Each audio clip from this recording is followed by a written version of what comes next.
Hello friends, a warm welcome to all of you in my YouTube channel Akhilesh education centre. This is Akhilesh Kumar. आप सभी का स्वागत है हमारे YouTube channel Akhilesh education centre पर। दोस्तों, जैसा कि आप सबको पता है, हम क्लास 12th में फिजिक्स का जो 5वां चैप्टर है वैद्युत चालन इलेक्ट्रिक कंडक्शन, उसको पढ़ रहे हैं कुमार मित्तल की बुक से।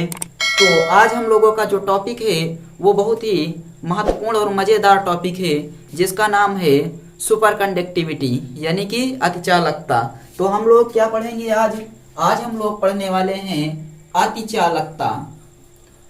अतिचालकता यानी कि सुपर कंडक्टिविटी क्या होता है, इसको इंग्लिश में बोलते हैं सुपर कंडक्टिविटी।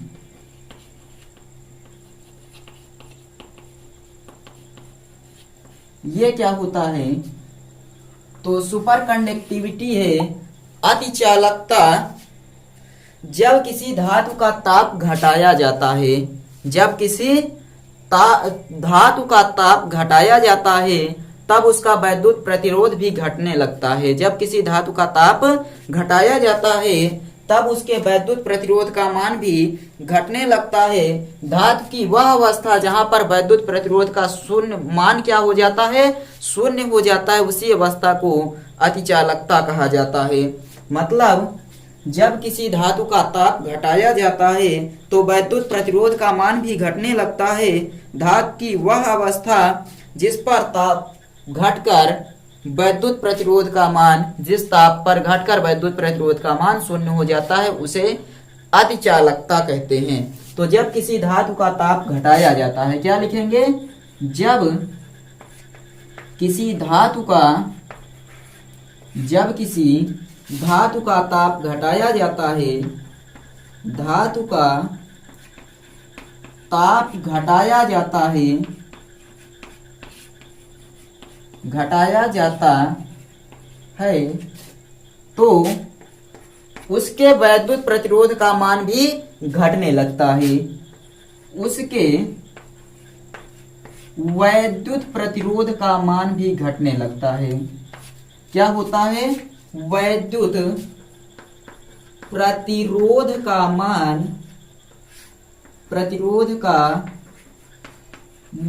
भी घटने लगता है।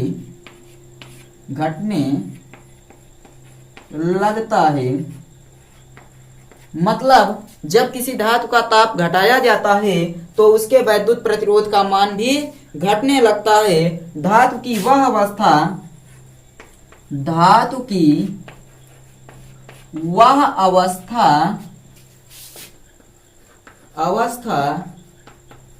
जहां पर वैद्युत प्रतिरोध का मान घटकर शून्य हो जाता है, यानी कि जिस ताप पर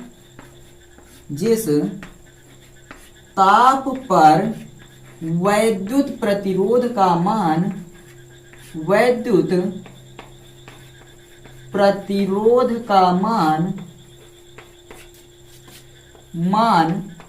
क्या हो जाता है? घटकर शून्य हो जाता है। घटकर शून्य हो जाता है, अतिचालकता कहते हैं, यानी कि सुपर कंडक्टिविटी कहते हैं।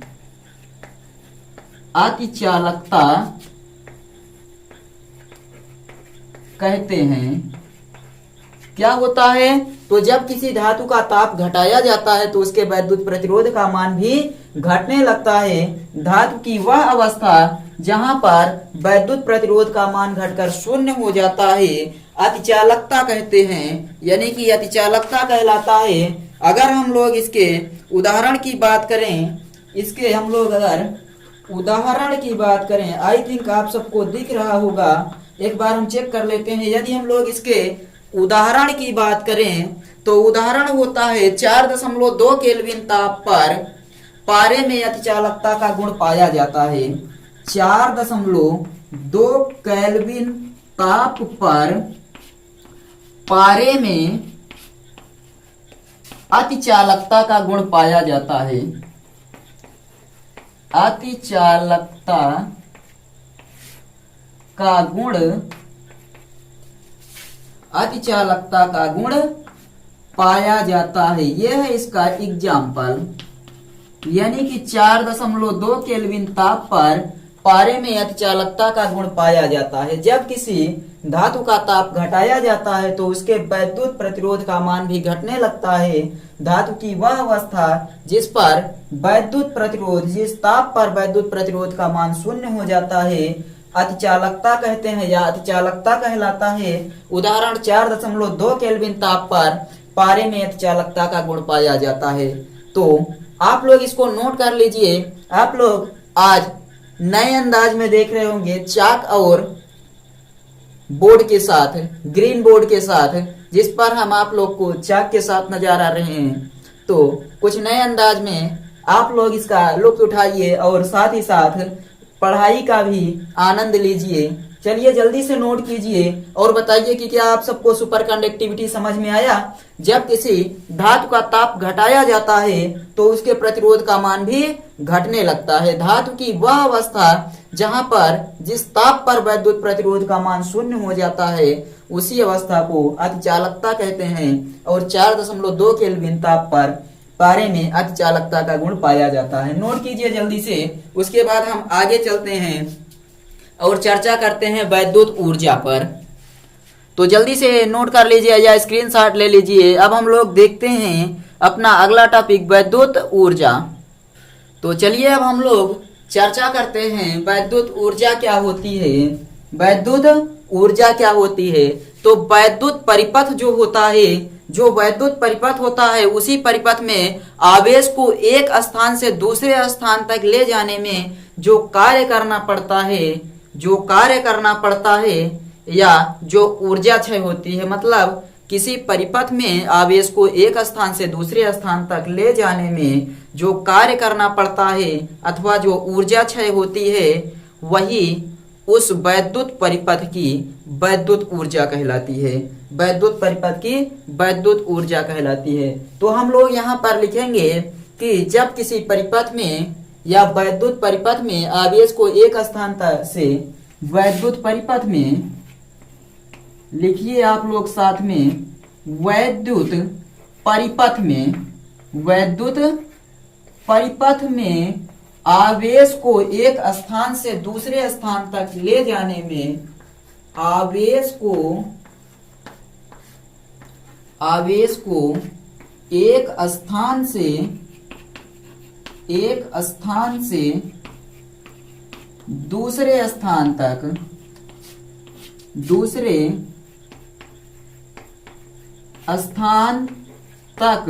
ले जाने में जो कार्य करना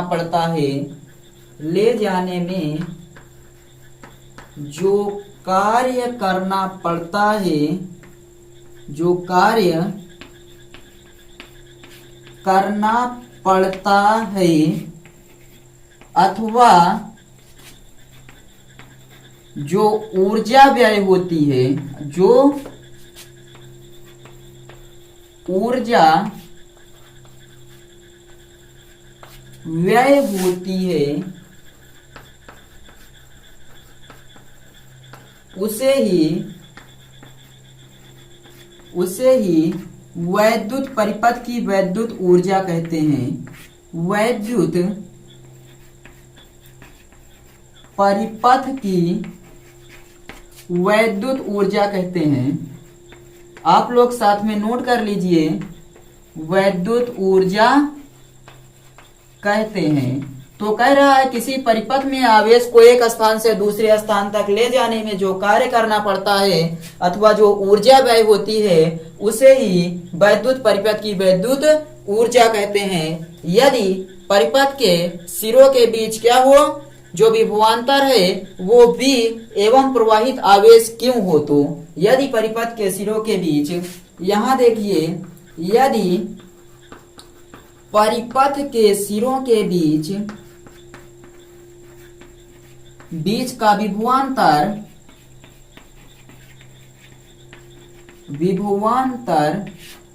V तथा जो आवेश है उसका मान क्या होना चाहिए, एवं तथा प्रवाहित आवेश प्रवाहित आवेश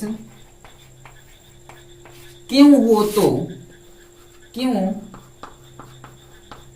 हो तो आप लोग ध्यान दीजिएगा, यदि परिपथ के बीच का विभवांतर V तथा प्रवाहित आवेश क्यों हो तो W बराबर V क्यों होता है। W बराबर V क्यों आप लोग जानते हैं, या आप लोगों को यहाँ पर दिख रहा होगा, ध्यान दीजिएगा, W बराबर V क्यों, या फिर आप लोगों को पता है W बराबर V इंटू आई टी, क्योंकि Q बराबर क्या होता है, आई टी हो जाता है। तो एक फार्मूला ये बन गया W बराबर V आई टी, और उसके बाद फिर चूंकि V बराबर क्या होता है, V is equal to I R, V बराबर आई आर, इसलिए पुनः W बराबर क्या हो जाएगा, आई, उसके बाद ये R और तुरंत बाद आई टी, मतलब W बराबर आई स्क्वायर आर टी, ये हो गया दूसरा फार्मूला। W बराबर आई स्क्वायर आर टी भी होता है। ध्यान दीजिएगा, W बराबर V क्यों, Q बराबर आई टी, इसलिए W बराबर V आई टी, चूंकि V बराबर आई आर, इसलिए W बराबर आई स्क्वायर आर टी हो जाएगा। और उसके बाद पुनः हम लोग देखते हैं, यहाँ पर जो इसका मात्रक होगा, कार्य का मात्रक क्या होता है, जूल होता है। और हम लोग जब पुनः इस पर चर्चा करते हैं एक बार फिर से, तो ये कितना आ जाता है, या फिर W बराबर, या फिर हमें जो प्राप्त होता है W बराबर V आई टी अपान 4.18, और उसके बाद ये जूल में या कैलोरी क्या हो जाएगा यहाँ पर C। चलिए इसको हम लोग नीचे लिखते हैं, या फिर W बराबर V I T upon 4.18 calorie, calorie में चेंज करना होगा तो ये फार्मूला हम लोग लगा देंगे, तो हमें क्या प्राप्त हो जाएगा, वैद्युत ऊर्जा। तो वैद्युत ऊर्जा क्या होती है, वैद्युत परिपथ में एक स्थान से किसको, आवेश को एक स्थान से दूसरे स्थान तक ले जाने में जो कार्य करना पड़ता है अथवा जो ऊर्जा व्यय होती है उसे ही परिपथ की वैद्युत ऊर्जा कहते हैं। यदि परिपथ के सिरों के बीच विभवांतर V तथा प्रवाहित आवेश Q हो तो W बराबर V इंटू Q, और Q बराबर आई टी होता है, इसलिए W बराबर V आई टी, चूंकि V बराबर आई आर तो W बराबर आई स्क्वायर आर टी हो जाएगा। उसके बाद ये जूल में, क्योंकि कार्य का मात्रक जूल होता है, और फिर हम लोग कैलोरी में चेंज करना हो तो V I T upon 4.18 calorie हो जाएगा। जल्दी से इसको नोट कीजिए, उसके बाद हम लोग चर्चा करते हैं वैद्युत परिपथ की सामर्थ्य। जल्दी से नोट कर लीजिए, और उसके बाद हम लोग चर्चा करते हैं वैद्युत परिपथ की सामर्थ्य पर। चलिए हम लोग चर्चा करते हैं वैद्युत परिपथ की सामर्थ्य पर। वैद्युत परिपथ की सामर्थ्य क्या होती है, तो किसी परिपथ में जो ऊर्जा के क्षय होने की दर होती है, किसी वैद्युत परिपथ में ऊर्जा के क्षय होने की दर को ही हम लोग वैद्युत परिपथ की सामर्थ्य कहते हैं। ऊर्जा के क्षय होने की दर को ही वैद्युत परिपथ की सामर्थ्य कहा जाता है अथवा शक्ति कहा जाता है। तो हम लोग लिखेंगे वैद्युत परिपथ की सामर्थ्य क्या होती है, किसी वैद्युत परिपथ में ऊर्जा के क्षय होने की दर को, किसी वैद्युत परिपथ में ऊर्जा क्षय होने की दर को, किसी वैद्युत परिपथ में, किसी वैद्युत परिपथ में ऊर्जा क्षय होने की दर को, ऊर्जा क्षय होने की दर को, क्षय होने की दर को वैद्युत परिपथ की शक्ति, वैद्युत परिपथ की शक्ति अथवा सामर्थ्य कहते हैं, अथवा सामर्थ्य कहते हैं, सामर्थ्य कहते हैं। तो किसी भी वैद्युत परिपथ में ऊर्जा क्षय होने की दर को वैद्युत परिपथ की शक्ति अथवा सामर्थ्य कहते हैं। परिपथ की शक्ति P बराबर परिपथ की शक्ति P बराबर W/T। T मतलब दर होता है, W मतलब ऊर्जा या किया गया कार्य।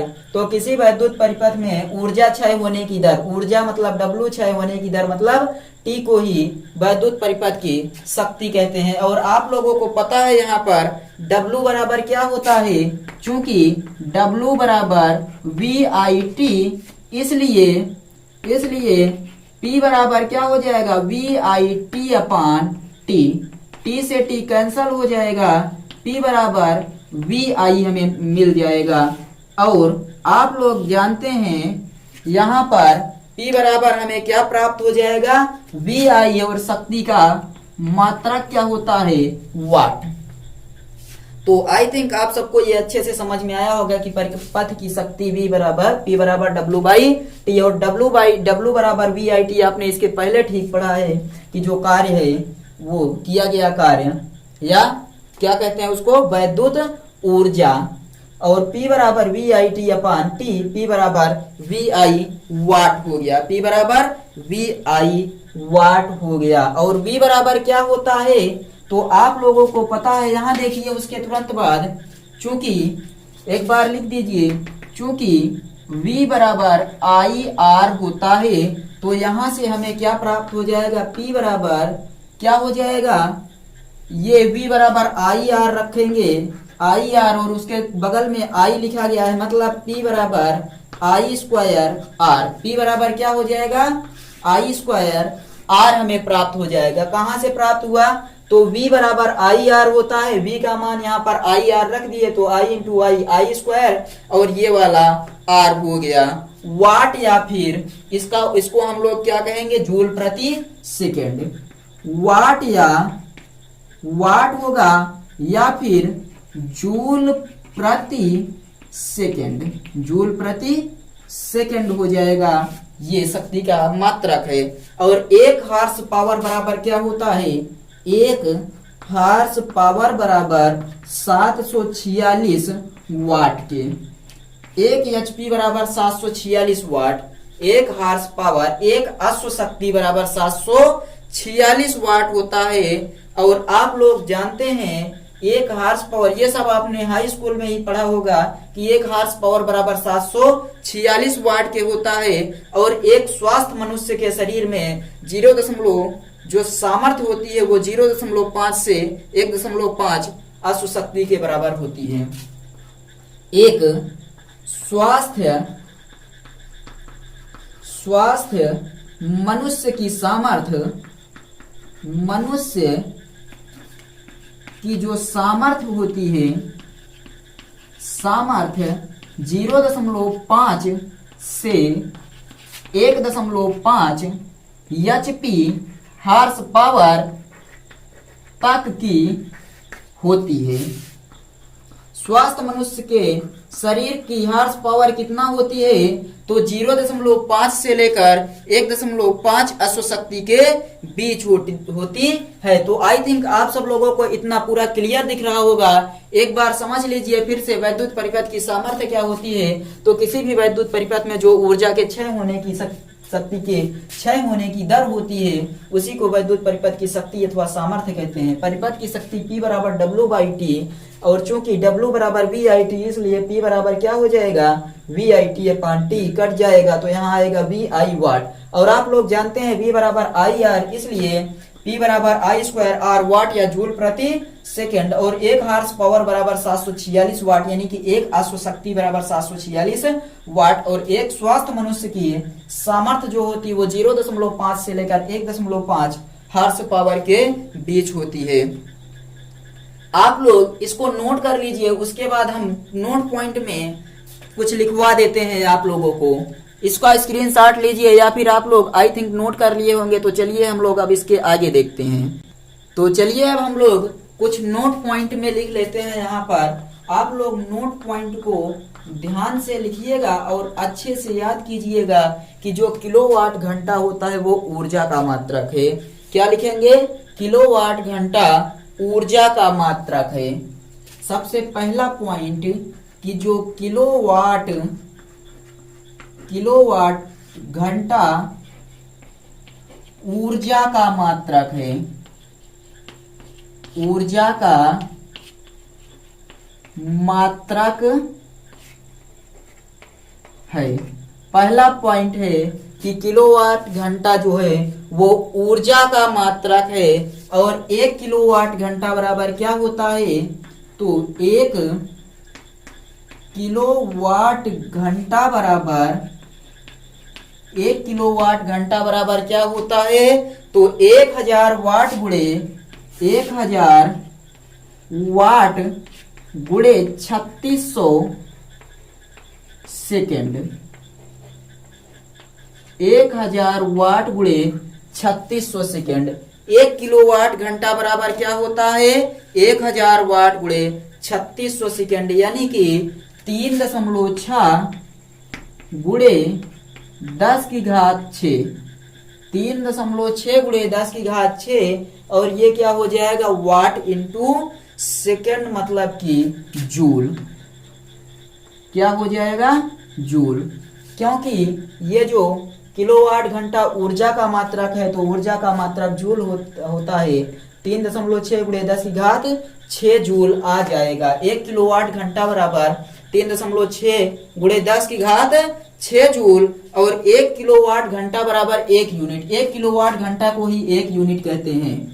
1 किलोवाट घंटा, 1 किलोवाट घंटा बराबर